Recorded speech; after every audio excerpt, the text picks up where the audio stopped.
Hello everyone, welcome back to our channel. कैसे हैं आप सब लोग? आई होप कि आप सब लोग अच्छे होंगे।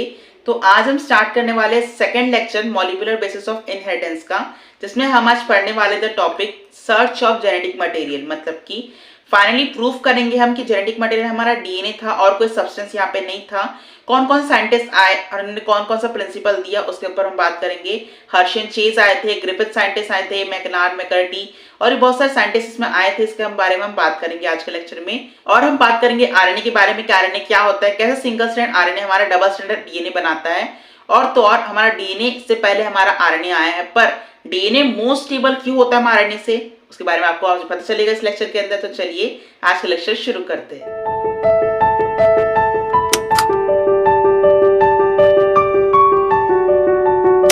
स्टार्ट करते हैं आज का हमारा first topic, the search for genetic material. कि आज हम पढ़ने वाले कि हम कैसे जेनेटिक मटेरियल को क्या कर सकते हैं, खोज सकते हैं। अभी तक ये प्रूवन किसी ने सर्टिफाइड नहीं किया था कि हमारा जेनेटिक मटेरियल कौन है, हमारे यहाँ पर डीएनए है या नहीं है। ठीक है, the DNA act as a genetic material but took a long time to be discover and proven. मतलब कि साइंटिस्ट ने ये तो बता दिया था कि यहाँ पे हमारा डीएनए जो है, यहाँ पे प्रोटीन हमारा, वही हमारा जेनेटिक मटेरियल यहाँ पे कंफर्म है।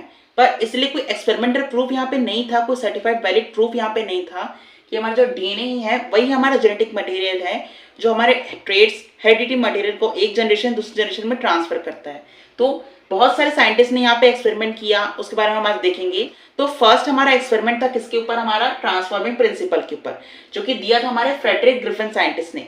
मैंने लास्ट लेक्चर में भी आपको बताया था और अभी भी बता रहा हूँ कि जो मैंने यहाँ पे अलग अलग कलर से लिखा है आपको, रेड और ब्लैक कलर से, वो आपको हमारे इंपॉर्टेंट पॉइंट्स रहेंगे, उसको आप ध्यान में रखिएगा क्योंकि क्वेश्चंस इसके ऊपर आते हैं कि कौन सी ईयर में किस साइंटिस्ट ने किसके ऊपर बैक्टीरिया था या वायरस, उसके ऊपर एक्सपेरिमेंट किया। इसको आप ध्यान रखिएगा और कॉपी में नोट कर लीजिएगा। इन 1928 फ्रेडरिक ग्रिफिन, 1928 में फ्रेडरिक ग्रिफिन नाम के साइंटिस्ट आए थे। उन्होंने एक्सपेरिमेंट किया हमारे किसके ऊपर, बैक्टीरिया स्ट्रेप्टोकोकस निमोनिया। निमोनिया नाम से पता चल रहा है कौन सा बैक्टीरिया होगा हमारा जो कि कॉज करेगा हमारा pneumonia. Bacteria responsible for pneumonia. Pneumonia क्या होता है, इसके बारे में हम और डिप में बात करेंगे हमारे human health and disease chapter में, जो कि हमारा अगला यूनिट होगा ह्यूमन हेल्थ एंड वेलफेयर का। सिर्फ हमारा इवोल्यूशन बचा है इसके बाद, उसके बाद हमारा ह्यूमन हेल्थ एंड डिजीज आ जाएगा। ठीक है, अगर हम यहाँ पे ओवरव्यू देना चाहें कि हमारा निमोनिया क्या होता है तो मैं आपको बता देता हूँ। निमोनिया जो हमारी लंग डिजीज होती है, हमारे एल्वियुलर सैक जो होते हैं हमारे लंग्स के अंदर, वो सैक्स के अंदर हमारा पानी जैसा कुछ फ्लूइड जम जाता है गाढ़ा सा, जो कि कॉज करता है हमारा निमोनिया बैक्टीरिया। कौन सा, हमारा स्ट्रेप्टोकोकस। और उसके कारण हमें क्या होता है, चिल हाई फीवर होता है, सांस लेने में दिक्कत आती है और भी बहुत सारे सिम्टम्स आते हैं। उसके बारे में हम अगले चैप्टर में पढ़ेंगे ह्यूमन हेल्थ एंड डिजीज के अंदर। यहाँ वापस आते हैं, साइंटिस्ट ने क्या किया, हमारे यहाँ पे कल्चरल प्लेट के अंदर हमारे बैक्टीरिया स्ट्रेप्टोकोकस निमोनिया का ग्रोथ कराना स्टार्ट कर दिया। कल्चरल प्लेट मतलब यहाँ पे क्या होता है, यहाँ पे पेट्री डिश, पेट्री डिश हमने देखा होगा एक्सपेरिमेंट जब भी हमने किया होगा लैब के अंदर। तो उसके अंदर यहाँ पे स्ट्रेप्टोकोकस निमोनिया की यहाँ पे ग्रोथ करा दी साइंटिस्ट ने कुछ कल्चरल मीडियम के अंदर देखकर। तो उसके अंदर हमारे साइंटिस्ट को दो स्ट्रेन मिले यहाँ पे हमारे बैक्टीरिया के, एक मिला हमें एस स्ट्रेन, दूसरा मिला हमें आर स्ट्रेन। जो साइंटिस्ट थे उन्होंने यहाँ पे हमारा रफ सरफेस समझ के इन्हें आर स्ट्रेन नाम दे दिया गया, स्मूथ शाइनी कॉर्नी समझ के इन्हें क्या कर दिया गया, स्मूथ एस स्ट्रेन का नाम इन्हें दे दिया गया, क्योंकि इनकी जो मेम्ब्रेन थी बाहर, जो कोट थी यहाँ पे म्यूकस की, वो यहाँ पे क्या थी, स्मूथ थी और यहाँ पे क्या थी, रफ थी। इनके बेसिस के ऊपर उन्होंने क्या किया गया, इन दोनों को डिवाइड किया गया। दूसरा, S strain bacteria have a mucus coat of polysaccharides. Polysaccharide की क्या थी, यहाँ पे एक म्यूकस की कोट थी इनके ऊपर, जिसके कारण जो इनका सरफेस था बहुत ही ज्यादा स्मूथ था। ठीक है, R strain bacteria have does not have any mucus coat. इसके पास कोई म्यूकस कोट नहीं थी, इसीलिए इनका जो सरफेस था वो बहुत ज्यादा यहाँ पे रफ था, इसलिए इन्हें आर स्ट्रेन बैक्टीरिया यहाँ पे बोला जाता है। Third point, S strain bacteria are virulent which causes disease. जो हमारे एस स्ट्रेन के बैक्टीरिया थे हमारे पेट्री डिश के अंदर, जिसके कारण हमें निमोनिया का डिजीज हो सकता है। ठीक है, R strain bacteria are non virulent which does not causes any disease. मतलब कि जो हमारा आर स्ट्रेन का बैक्टीरिया था उन वहां पे कोई भी यहाँ पे डिजीज कॉज नहीं कर रहे थे, क्योंकि यहाँ पे वो नॉन वायरोलेंट थे।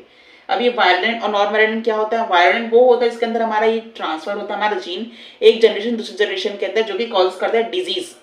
इनके अंदर उतनी पावर नहीं रहती हमारे आर स्ट्रेन बैक्टीरिया के अंदर, मतलब वे कॉजेस तो करेंगे डिजीज, पर ज्यादा यहाँ पे इन्फेक्शन यहाँ पे ज्यादा दिन तक रह नहीं पाएगा। मतलब इसके जो इंक्यूबेशन पीरियड रहता है वो ज्यादा दिन तक रह नहीं पाएगा, ज्यादा नुकसान पहुंचा नहीं पाएगा। पर अगर हमारा एस स्ट्रेन बैक्टीरिया यहाँ पे कोई ऑर्गेनिज्म के अंदर घुस जाता है, कोई बैक्टीरिया के अंदर चले जाता है, तो क्या करेगा, यहाँ पे उसे डिजीज कॉज कर देगा। कौन सी, हमारे निमोनिया की। ठीक है, अब यहाँ तक हमने देख लिया कि ओवरव्यू क्या था, हमारे साइंटिस्ट ने कौन सा बैक्टीरिया लिया था, कब साइंटिस्ट ने एक्सपेरिमेंट किया था, कौन कौन से स्ट्रेन पाए जा रहे थे, कैसे कैसी कॉलोनी थी, R strain colony, S strain की कॉलोनी, स्मूथ शाइनी, रफ, ये सब के बारे में हमने देख लिया ओवरव्यू।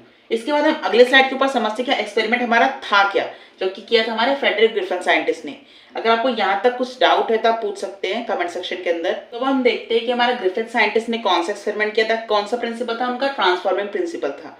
लास्ट स्लाइड में हमने क्या देखा, हमारे दो स्ट्रेन यहाँ पे स्ट्रेप्टोकोकस निमोनिया के अंदर देखे गए।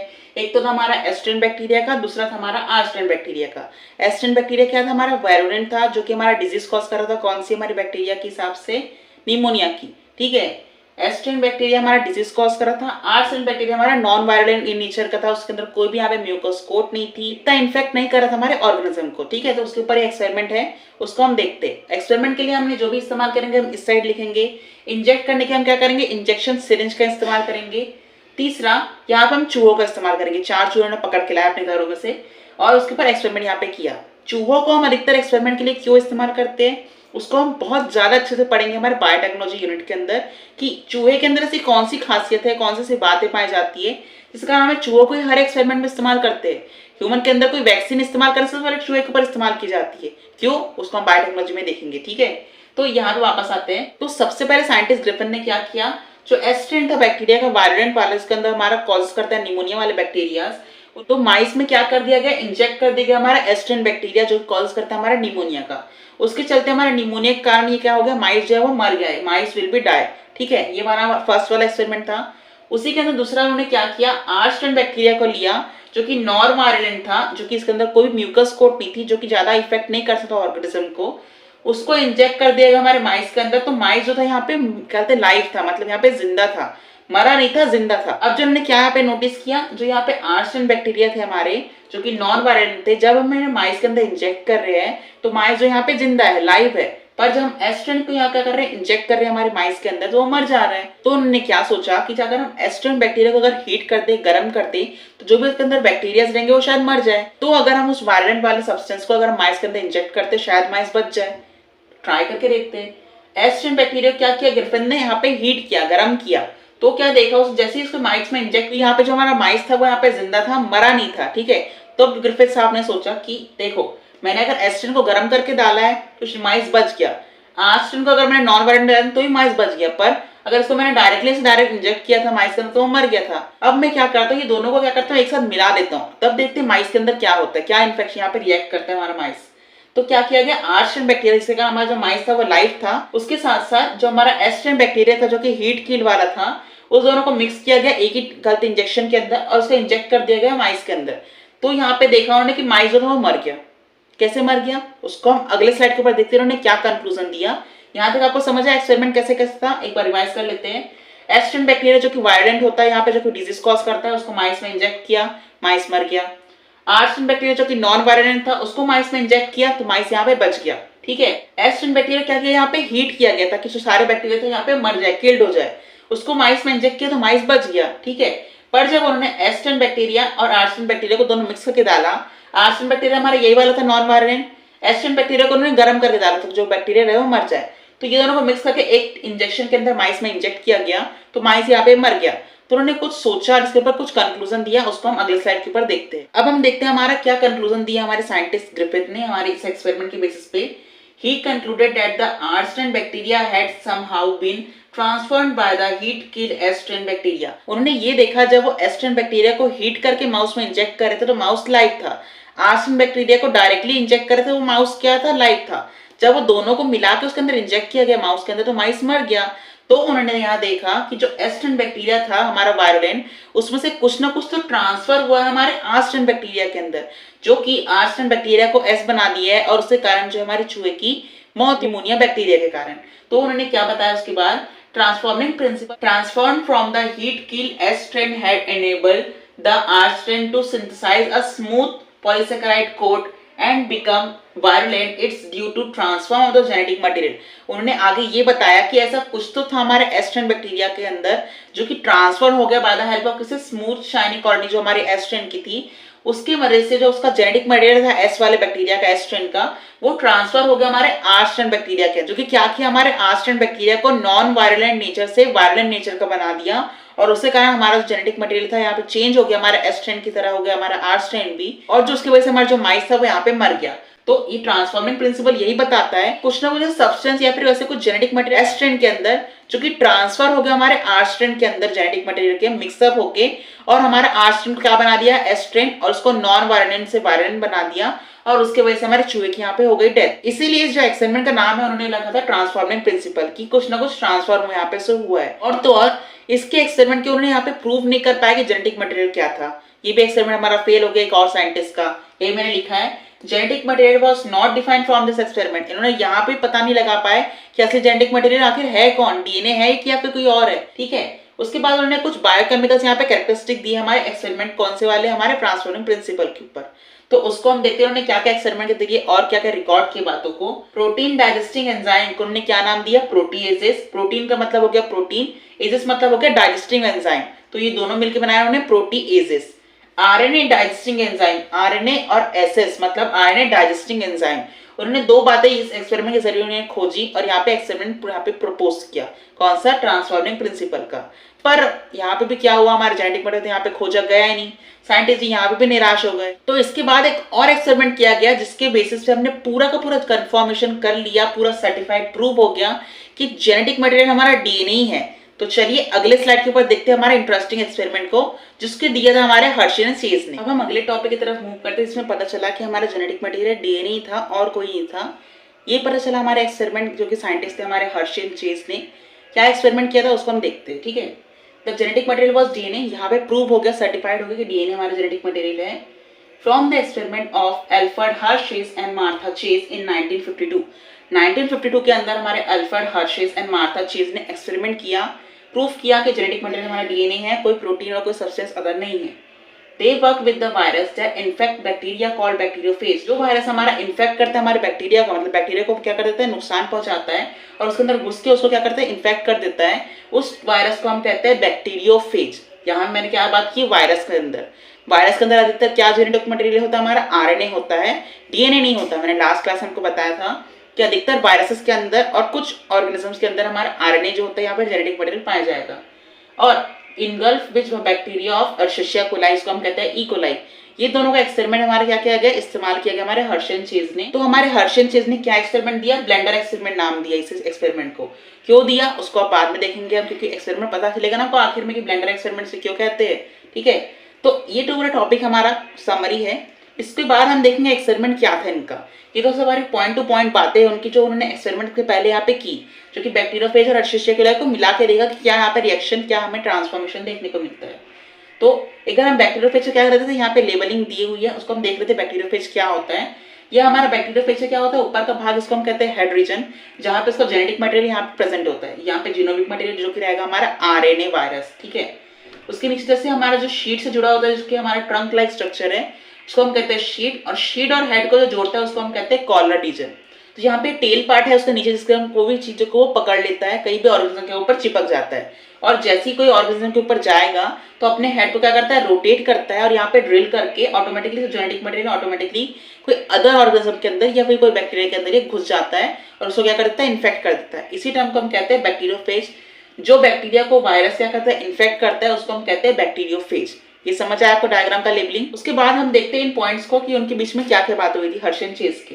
Bacteriophage attach to the bacteria and its genetic material then enter into the bacterial cell. मतलब कि जैसे ही हमारा बैक्टीरियोफेज को क्या किया गया अटैच कराया गया हमारे अर्शिशिया कोलाई के बैक्टीरिया के सरफेस के ऊपर, तो उन्होंने क्या देखा बैक्टीरियोफेज ऑटोमेटिकली टर्न हुआ, उसका हेड रोटेट हुआ और ऑटोमेटिकली जो जेनेटिक मटेरियल था हमारे बैक्टीरियोफेज का वो हमारे बैक्टीरिया सेल के जेनेटिक मटेरियल के साथ क्या हो गया मिक्सअप हो गया, उसके अंदर चला गया, उसकी सेल के वॉल के अंदर चला गया हमारा किसका जेनेटिक मटेरियल हमारे बैक्टीरियोफेज का। दूसरा point, the bacterial cell treat the viral genetic material as it was born and subsequently manufacture more virus spectacle. मतलब कि बैक्टीरियल सेल को क्या लगा कि हमारा ही जेनेटिक मटेरियल है पर कुछ अलग ढंग से हमें देखने को मिल रहा है, तो उसने क्या समझा जो आरएनए वायरस था उसका क्या करती दोस्ती कर ली, बॉन्ड बना लिया और अपने जेनेटिक मटेरियल को उसको जेनेटिक मटेरियल समझ के दोनों साथ ट्विस्ट हुआ और यहाँ पे नया नया जेनेटिक मटेरियल क्या हुआ फॉर्मेशन करते गए अपने नए नए जेनेटिक मटेरियल का। उसके बाद third point, Hershey and Chase worked to discover where it was a protein or a DNA from the virus that enter into the bacteria। मतलब कि ये जो हमारा वायरस है उसके अंदर जो बैक्टीरिया के अंदर गया है उसका जेनेटिक मटेरियल वो ये डीएनए है या फिर कोई प्रोटीन है, कोई अलग सब्सटेंस है इसके अंदर, तो वो पता समझ नहीं आ रहा था उन्हें, मतलब वो भी खुद कंफ्यूज थे। तो उन्होंने फिर से इसके ऊपर एक्सपेरिमेंट किया गया, उसको हम अगले स्लाइड के ऊपर देखते हैं। अगर आपको यहाँ तक कुछ डाउट है सेशन के अंदर तो आप कमेंट सेक्शन में नीचे लिखकर पूछ सकते हैं। चलते हमारे कुछ और पॉइंट्स के बारे में जानते हैं हमारे इस एक्सपेरिमेंट के बारे में। They grow some viruses on that medium that contain radioactive phosphorus. जो हमारे बैक्टीरिया फेज के अंदर जो वायरस इन्फेक्टेड थे ना हमारे बैक्टीरिया फेज, उनको हमारे रेडियोएक्टिव फास्फोरस के अंदर एक डिप कर दिया गया कल्चर के अंदर, और दूसरे जो बचे थे and the other some on the medium that contain radioactive sulphur, और जो कुछ हमारे बचे थे बैक्टीरियोफेज उनको डिप कर दिया गया हमारे रेडियोएक्टिव सल्फर के अंदर। जैसे हमारे ग्रिफिथ साहब ने क्या किया, दो अलग अलग स्ट्रेन पाए गए थे ना हमारे वायलेंट और नॉन वायलेंट, एस और आर स्ट्रेन, वैसे ही उन्होंने क्या किया यहाँ पे दो अलग अलग यहाँ पे क्या किया गया कल्चर मीडियम बनाया गया। कल्चर मीडियम के अंदर रेडियोएक्टिव फास्फोरस और रेडियोएक्टिव सल्फर अलग अलग बांटा गया। उनके अंदर कुछ कुछ हमारे बैक्टीरियल फेज क्या किया गया कल्चर मीडियम में डाल दिया गया। उन्होंने क्या यहाँ पे नोटिस किया, virus grown in the presence of radioactive phosphorus, जो रेडियोएक्टिव फास्फोरस को हमारे कल्चर मीडियम के साथ प्रोटीन के साथ डालकर उन्हें ग्रो किया गया ताकि वो लाइव दिनों के लिए। तो क्या देखा उन्होंने, कंटेन रेडियोएक्टिव डीएनए, उन्होंने सिर्फ रेडियोएक्टिव डीएनए बना लिया अपने आप को, उसके अंदर जो जेनेटिक मटेरियल था उसके अंदर उन्होंने रेडियोएक्टिव डीएनए बना लिया, बट जो प्रोटीन उन्हें मिला था वहां पे रेडियोएक्टिव प्रोटीन दिया गया था, उन्होंने उसको एक्सेप्ट तक नहीं किया। क्यों नहीं किया उसको हम देखते हैं। Because DNA contain phosphorus but protein does not, क्योंकि डीएनए हमेशा फास्फोरस ही कंटेन करता है, अपना प्रोटीन कभी कंटेन नहीं करता। ये लाइन को क्लियर हुई। उसके बाद virus grown on radioactive sulphur contain radioactive protein but not radioactive DNA because DNA does not contain sulphur. इस लाइन से क्या समझ आ रहा है, जो वायरस को हमने रेडियोएक्टिव सल्फर में क्या किया था कल्चर मीडियम में डाला था कुछ रेडियोएक्टिव प्रोटीन के साथ, उन्होंने यहाँ पे रेडियोएक्टिव प्रोटीन को एक्सेप्ट कर लिया पर यहाँ पे रेडियोएक्टिव डीएनए को एक्सेप्ट नहीं किया उन्होंने। अगर हम इसे डिफरेंशिएट करना चाहे आसानी से कि रेडियोएक्टिव सल्फर और रेडियोएक्टिव फास्फोरस के अंदर क्या डिफरेंस है तो उसको हम कैसे देखेंगे उसको देखते हैं।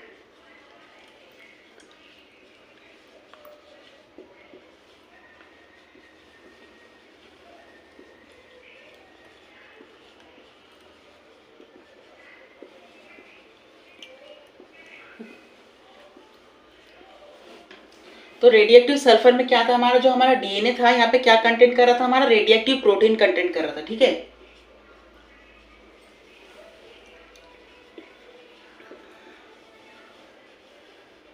रेडियोएक्टिव फास्फोरस में क्या हुआ, यहाँ पे उसने रेडियोएक्टिव प्रोटीन को यहाँ पे नहीं छुआ, पर यहाँ पे डीएनए क्या कंटेन कर लिया, अपना रेडियोएक्टिव फास्फोरस कंटेन कर लिया। ठीक है, यहाँ पे उसने प्रोटीन पर लिया, डज नॉट कंटेन प्रोटीन।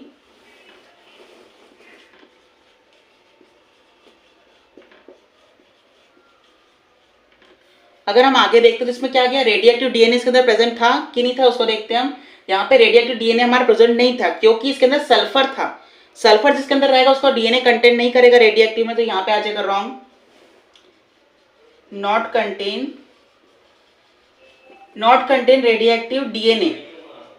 यहाँ पे रेडियोएक्टिव डीएनए क्या होगा, कंटेन नहीं होगा। उस वाले में क्या हो रहा था, यहाँ पे रेडियोएक्टिव डीएनए जो हमारा फास्फोरस साथ कंबाइन था वो यहाँ पे कंटेन किया जाएगा क्योंकि जो हमारा फास्फोरस था हमारे डीएनए का पार्ट है, इसलिए यहाँ पे डीएनए जो था हमारे रेडियोएक्टिव फास्फोरस साथ यहाँ पे कंटेन किया जाएगा।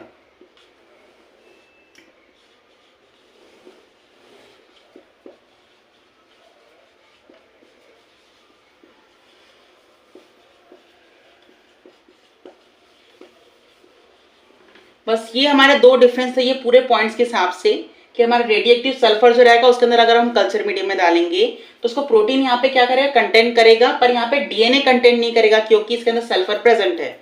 रेडियोएक्टिव फास्फोरस में क्या होता है, यहाँ पे वो कोई भी यहाँ पे प्रोटीन कंटेंट नहीं करेगा, पर यहाँ पे जो कंटेंट करेगा यहाँ पे रेडियोएक्टिव फास्फोरस, क्योंकि उसके अंदर डीएनए के अंदर फास्फोरस प्रेजेंट है। बस छोटा सा डिफरेंस था। अगर आपको यहाँ पे समझ नहीं आया अभी भी तो एक बार फिर से लेक्चर को चला के देखिएगा कि मैंने 3 से 4 बार यहाँ पे एक्सप्लेन किया गया है। इसका हम देखते हैं हमारा नेक्स्ट ब्लेंडर एक्सपेरिमेंट हमारा लेबलिंग में कैसा दिखता है और डायग्राम से हेल्प से उसको समझने की कोशिश करते हैं। अगर आपको वहां पे भी समझ नहीं आया तो एक बार कमेंट सेक्शन में नीचे डाउट लिख सकते हैं अपना। अब हम देखेंगे हमारा जो डायग्रामेटिक व्यू था वो कैसा था हमारा ब्लेंडर एक्सपेरिमेंट का। अभी तक हमने जो भी थ्योरी पढ़ी है उसको हम यहाँ पे डायग्रामेटिक व्यू समझेंगे। ठीक है, तो हमने अभी तक क्या पढ़ा है कि रेडियोएक्टिव सल्फर जो हमारे बैक्टीरियोफेज थे उसको हमने क्या किया था, यहाँ पे कल्चर मीडियम में रखा था। तो सल्फर के अंदर हमारे कल्चर मीडियम में बैक्टीरियोफेज थे, उन्होंने यहाँ पे लेबल प्रोटीन को क्या किया था, जो रेडियोएक्टिव प्रोटीन हमने दिया था उसे फूड के हिसाब से उसको उन्होंने एक्सेप्ट कर लिया। रेडियोएक्टिव डीएनए जिसके अंदर हमारा सल्फर प्रेजेंट था उन्होंने उसे एक्सेप्ट नहीं किया, यहाँ पे रिजेक्ट कर दिया। ठीक है, ये हमारा सल्फर के लिए था। बैक्टीरियोफेज जिसके अंदर हमारा फास्फोरस मीडियम में हमें रखा था रेडियोएक्टिव फास्फोरस के अंदर, उन्होंने क्या किया, लेबल डीएनए मतलब यहाँ पे रेडियोएक्टिव डीएनए को अपने अंदर एक्सेप्ट कर लिया और जो यहाँ पे प्रोटीन हमें उसे दिए थे फूड के सप्लीमेंट के हिसाब से, जो मीडियम के हिसाब से, मीडियम में ग्रोथ करने के लिए उन्होंने रेडियो एक्टिव फॉस्फोरस जो प्रोटीन के रूप में दिया था, उन्होंने उसे क्या किया, रिजेक्ट कर दिया गया। यहाँ तक क्लियर हुआ आपको बात को। उसके बाद यहाँ पे रेडियो एक्टिव प्रोटीन था, पूरा प्रोटीन इसके अंदर समा गया। डीएनए का यहाँ पे कोई भी परसेंटेज यहाँ पे नहीं है रेडियो एक्टिव का। यहाँ पे हमारा लेबल डीएनए प्रेजेंट है, जबकि यहाँ पे कोई भी प्रोटीन, यहाँ पे सिंगल एक वन पीस भी यहाँ प्रेजेंट नहीं है। ठीक है, एक्सपेरिमेंट हमने देखते हैं यहाँ पे 3 टाइप में दिया गया, 3 अलग अलग यहाँ पे पोर्शन दिए गए हैं। फर्स्ट आ जाएगा हमारा इन्फेक्शन, सेकंड आ जाएगी हमारी ब्लेंडिंग, थर्ड आ जाएगा हमारा सेंट्रीफ्यूगेशन।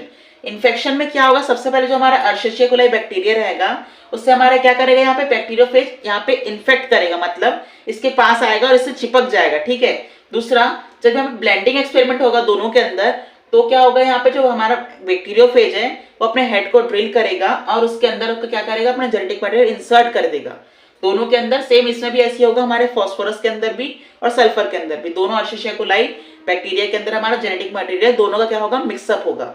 उसके बाद ब्लेंडिंग जैसे स्टार्ट होगी, यहाँ पे क्या हो जाएगा, सेल जो इसके अंदर का एक्टिवेट हो जाएगा कि कौन सा फॉरेन ऑर्गेनिज्म अंदर आ गया हमारे, तो फाइट करने के लिए क्या करेगा, थोड़ा ट्राई करेगा कि फाइट कैसे करो, इम्यून सिस्टम उसका एक्टिवेट होगा यहाँ पे। तो फिर जो उनका जेनेटिक मटेरियल दोनों का, बैक्टीरियल सेल का और हमारे बैक्टीरियोफेज का, उसको लगेगा कि मेरे जेनेटिक मटेरियल पर नए कॉम्बिनेशन में हमें देखने को मिल रहा है, तो उसका क्या कर जाएगा, कंबाइन कर जाएगा और अपना ब्लेंडिंग करके एक नया फॉर्मेशन कर देगा अपने नया जेनेटिक मटेरियल का। तो उसके बाद जैसी ब्लेंडिंग होगी उसको हम सेंट्रीफ्यूगेशन मशीन में डाल देंगे। क्यों डालेंगे, क्योंकि ये ब्लेंडिंग होने के बाद हमारा जो रिजल्ट आना चाहिए साइंटिस्ट को, उसमें बहुत लॉन्ग टाइम लगता है। ठीक है, तो इसको जल्दी जल्दी करने के लिए हम इसे सेंट्रीफ्यूगेशन मशीन में डाल देंगे। सेंट्रीफ्यूगेशन मशीन में डालने के बाद क्या होगा, जो हमारा दोनों का डीएनए है ना यहाँ पे, वो दोनों जल्दी जल्दी मिक्स हो जाएगा, हमें जो भी रिजल्ट चाहिए वो ऑटोमेटिकली सेंट्रीफ्यूगेशन मशीन हमें यहाँ पे दे देगी। तो पहले हम प्रोटीन देखते हैं सल्फर वाला, कि जो सल्फर का रेडियो एक्टिव प्रोटीन यहाँ पे था कैप्सूल का, वो यहाँ पे हमारे सेंट्रीफ्यूगेशन मशीन में देखने को मिलता है या नहीं मिलता है। ठीक है, तो हम देखते हैं सेंट्रीफ्यूगेशन में यहाँ से हमारा बैक्टीरियल सेल का डीएनए ही प्रेजेंट है। जो यहाँ पे कैप्सूल वाला प्रोटीन था वो पूरा गायब हो गया, मतलब कि इससे आप क्या देख सकते हैं कि प्रोटीन ऐसा कोई चीज यहाँ पे सब्सटेंस नहीं है जो हमारे एक जनरेशन से दूसरी जनरेशन में जा रहा है। ठीक है, no radioactive sulphur protein detected in the cell of centrifugation machine. यहाँ पे कोई भी सेंट्रीफ्यूगेशन के अंदर हमारा प्रोटीन का 1% भी यहाँ पे नहीं देखने को मिल रहा है। तो इसकी तो कहानी खत्म हो गई। तो अब हम चलते हैं फॉस्फोरस की तरफ। तो जहाँ पे रेडियो एक्टिव फॉस्फोरस था, जिसके अंदर हमारा लेबल था पूरा डीएनए उसके स्ट्रक्चर के अंदर, जब उसको हम सेंट्रीफ्यूगेशन मशीन से बाहर निकाले, हमारे बैक्टीरियोफेज के सेल के साथ हमारा जो बैक्टीरियल सेल था एशेरिया कोलाई का, वो भी क्या हो गया, कंबाइन हो गया, एक नया जेनेटिक मटेरियल हमें यहाँ देखने को मिला। ठीक है, तो इसका सुपरडेंट सॉल्यूशन निकला आखिर में हमारे सेंट्रीफ्यूगेशन के बाद। तो इसके अंदर रेडियो एक्टिव फॉस्फोरस डिटेक्टेड किया सेल्स को, मतलब कि एशेरिया कोलाई के डीएनए के साथ साथ बैक्टीरियोफेज का भी डीएनए था। और यहाँ पे प्रूव हो गया इस एक्सपेरिमेंट के जरिए कि डीएनए ही ऐसा मॉलिक्यूलर जेनेटिक मटेरियल जो कि ट्रांसफर होता है हमारे वायरस से बैक्टीरिया के अंदर, कि प्रोटीन तो यहाँ पे ऑटोमेटिकली गायब हो गया ना, पूरा उसी के अंदर मिल गया सेल के अंदर, और यहाँ पे गायब हो गया वो, तो सिर्फ हमारा डीएनए ही है जो हमारा एक जनरेशन दूसरी जनरेशन में जा सकता है। ये था हमारा ब्लेंडर एक्सपेरिमेंट। इसके बाद हमारे हर्षन चेस को क्या मिला, यहाँ पे पुरस्कार किया गया कि हमने आखिरकार ढूंढ निकाला कि जेनेटिक मटेरियल हमारा प्रोटीन नहीं डीएनए है। ठीक है, आपको यहाँ तक समझ आया? अगर आपको यहाँ पे सब कुछ यहाँ तक क्लियर हुआ तो प्लीज वीडियो को लाइक कीजिए, अपने फ्रेंड्स से ज्यादा शेयर कीजिए, और अगर आपको इस यहाँ पे कुछ डाउट है तो आप कमेंट सेक्शन में पूछ सकते हैं। इसके बाद हम देखते हैं हमारे दोनों जेनेटिक मटेरियल, जो हमारा डीएनए है और आरएनए, जो कि अधिकतर ऑर्गेनिज्म में माया नहीं जाता जेनेटिक मटेरियल, पर उसके बीच में डिफरेंस क्या होता है, दोनों में क्या तुलना हम कर सकते हैं, उसके बारे में हम अगले स्लाइड के ऊपर देखते हैं। अगला टॉपिक हम पढ़ते हैं properties of genetic material DNA versus RNA की। डीएनए के अंदर और आरएनए के अंदर कौन सी ऐसी प्रॉपर्टीज होती है जिसके कारण जेनेटिक मटेरियल बोला जाता है, और तो और हमारा जेनेटिक मटेरियल डीएनए जो होता है हमारा मोर स्टेबल माना जाता है आरएनए से। ठीक है, तो यहाँ पे हम सिर्फ डिफरेंशिएट करेंगे हमारे आरएनए और डीएनए को हमारे जेनेटिक मटेरियल के बेसिस के ऊपर। ठीक है, तो सबसे पहले हम देखते हैं डीएनए को, उसके बाद हम चलते हैं आरएनए की तरफ। डीएनए का फुल फॉर्म क्या होता है, हमारा लास्ट क्लास में हमने देखा था, डीऑक्सी राइबो न्यूक्लिक एसिड हमारे डीएनए का फुल फॉर्म होता है। ठीक है, डीऑक्सी राइबो शुगर हमारे डीएनए के अंदर कंटेंट होता है, इसके कारण हमारा डीएनए जो होता है यहाँ पे ज्यादा मोस्ट स्टेबल माना जाता है। It is a better genetic material, मतलब डीएनए जो होता है हमारे यहाँ पे बेटर जेनेटिक मटेरियल होता है। क्यों होता है, क्योंकि DNA is more stable as preferred for storage of genetic. अभी हमने लास्ट देखा स्लाइड के अंदर हर्षन चेस का ब्लेंडर एक्सपेरिमेंट, उसमें हमने क्या देखा कि डीएनए उसमें हमारा जेनेटिक मटेरियल यहाँ पे देखा जा रहा था। क्यों कि डीएनए ही हमारा था जो वायरस से हमारे बैक्टीरिया के अंदर ट्रांसफॉर्म हो रहा था by the help of deoxy ribonucleic acid. मतलब जेनेटिक मेकअप क्या था, हमारा डीएनए ही था जो कि हमारे वायरस से बैक्टीरिया के अंदर ट्रांसफर हो रहा था। ठीक है, डीएनए जो होता है हमारा डबल स्टैंडर्ड का स्ट्रक्चर होता है, डीएनए का डबल हेलिक्स लूप में होता है। एक लूप रहेगा हमारा 5' to 3' का, एक पोलैरिटी रहेगी हमारी 3' to 5' की। दो पोलैरिटी में दो स्ट्रैंड के हमारे डीएनए का पार्ट पाया जाता है। Nitrogenous base contain adenine, cytosine, guanine and thymine. हमारा नाइट्रोजनस बेस के बारे में हमने पढ़ा था, जिससे हमारा डीएनए का स्ट्रक्चर पूरा बना होता है। उसके अंदर हमारे दो पिरिमिडीन और दो प्यूरिन हमारे इसमें आते हैं। प्यूरिन हमारे कौन से हो जाएंगे, adenine and guanine is our purine and cytosine and thymine is our pyrimidine. Thymine के कारण हमारा जो डीएनए का मॉलिक्यूल होता है वो और ज्यादा स्टेबिलिटी गेन कर लेता है। DNA chemically less reactive and structure more stable. मतलब कि डीएनए का स्ट्रक्चर क्या होता है, मोर स्टेबल होता है, पर ये लेस रिएक्टिव रहता है, मतलब ज्यादा रिएक्ट नहीं करता किसी अदर ऑर्गेनिज्म के जीनोमिक मटेरियल के साथ। इसीलिए डायरेक्टली ट्रांसफर हो जाता है हमारे एक जनरेशन से दूसरे जनरेशन के अंदर।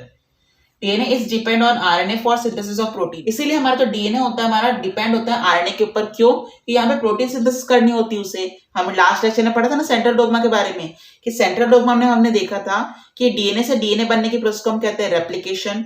डीएनए से एमआरएनए, एमआरएनए के अंदर आ गया ना आरएनए, मैसेंजर आरएनए, तो उसमें भी कन्वर्ट होने के लिए आरएनए की जरूरत पड़ती है। और एमआरएनए पे यहाँ पे ट्रांसलेशन करता है। उसके बाद हमारा जेनेटिक कोड क्या होता है, यहाँ पे ट्रांसलेट करेगा सारे प्रोटीन को, और हमें यहाँ पे प्रोटीन की सिंथेसिस होती है। इसीलिए जो डीएनए होता है आरएनए के ऊपर किसी ना किसी वजह से क्या होता है, डिपेंड होता है। और लास्ट पॉइंट मैंने आपको पहले बता दिया, DNA is more stable as preferred for the storage of genetic material. Hershey and Chase के एक्सपेरिमेंट में हमने यही देखा कि रेडियोएक्टिव फास्फोरस जो कि लेबल्ड डीएनए था, वही हमारा बैक्टीरियोफेज से पूरा चलते पूरा सर्टिफिकेशन मशीन के बावजूद भी, वो पूरा सर्टिफिकेशन के बाद भी हमारा डीएनए जो है बैक्टीरिया के अंदर देखा जा रहा था। जबकि सल्फरिक रेडियोएक्टिव जो था यहाँ पे देखा नहीं जा रहा था, क्योंकि वो प्रोटीन फॉर्म में था। इसीलिए प्रोटीन तो ऑटोमेटिकली घुल गया हमारे सर्टिफिकेशन में।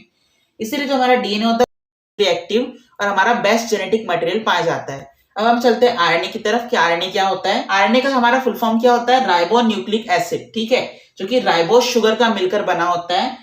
RNA is a better genetic material for transmission. मतलब कि आरएनए से हम अगर कुछ ट्रांसफ्यूज कराना हो या फिर ट्रांसमिशन कुछ कंडीशन करानी हो या फिर एक जनरेशन दूसरे जनरेशन में वायरस की जगह ट्रांसमिशन कराना हो, तो हम आरएनए का यहाँ पे यूज कर सकते हैं कि इसके अंदर जेनेटिक मटेरियल बहुत ही अच्छा पाया जाता है। RNA is not a genetic material except in some viruses. RNA जो होता है सम वायरस के अंदर ही हमारा जेनेटिक मटेरियल पाया जाता है।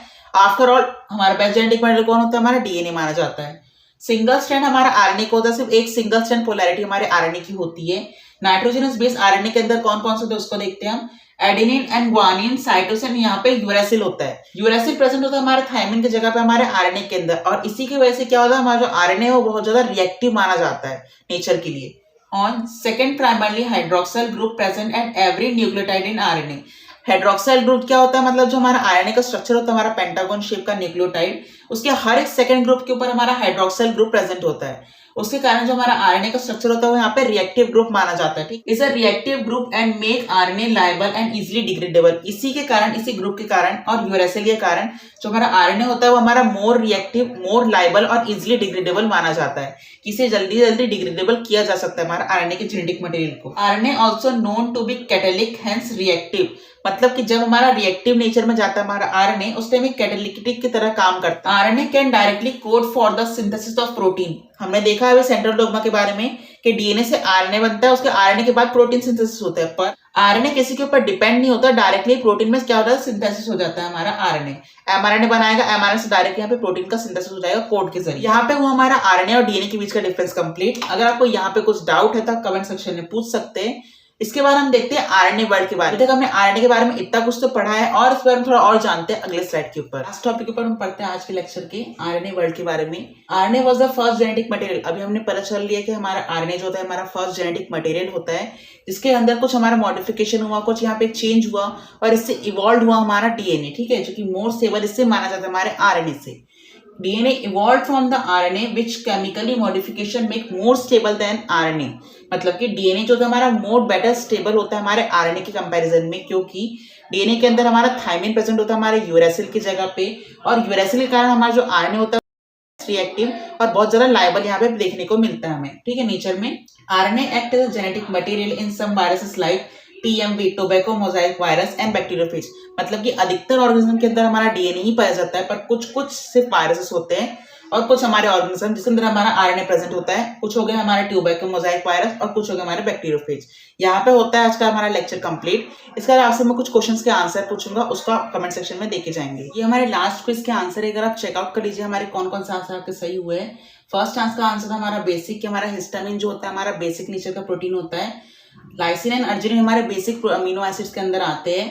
3.4 नैनोमीटर की हमारी पिच होती है हमारे डीएनए हेलिक्स की, और एडेनिन जो होता है हमारा प्यूरिन बेस में आता है। अब इसके बाद जो मैंने आज लेक्चर में पढ़ाया उसके बारे में आप कुछ क्वेश्चंस में यहाँ पे पूछूंगा और उसके आंसर मैं आपको अगले लेक्चर के अंदर रिवील कर दूंगा। अब आप कुछ क्वेश्चंस का आंसर देंगे कमेंट सेक्शन के अंदर। First question is Griffith was first experiment on the bacteria is which, मतलब कि ग्रिफिथ ने जो एक्सपेरिमेंट किया था वो कौन से बैक्टीरिया के ऊपर किया था।